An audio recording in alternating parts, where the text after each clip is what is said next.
Welcome to BBC News.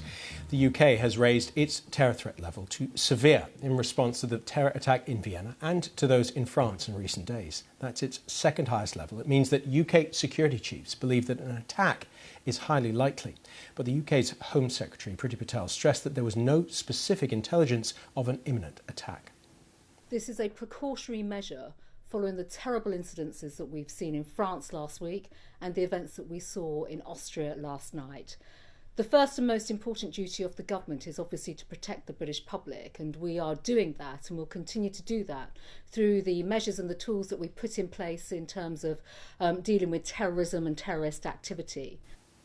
Priti Patel. The number of people now known to have died in Monday's attack on Kabul University has risen to 35, most of them students.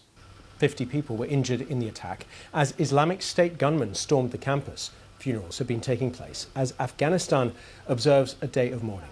A poster put up outside the university calls for an end to peace talks with the Taliban.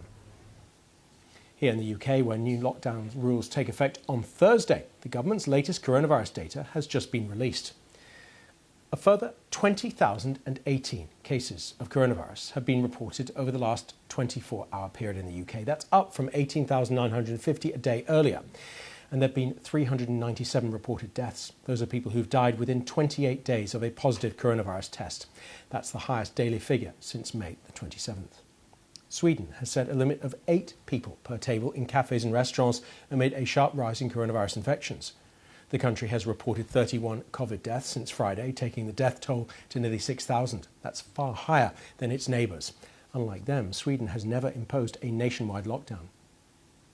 Hurricane Eta has hit Nicaragua with winds of 220 kilometres an hour, forcing the evacuation of some 30,000 people.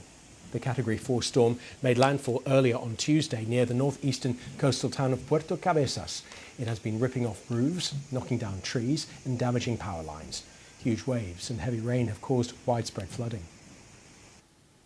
Another child has been rescued from the rubble in the Turkish city of Izmir, 91 hours after Friday's earthquake.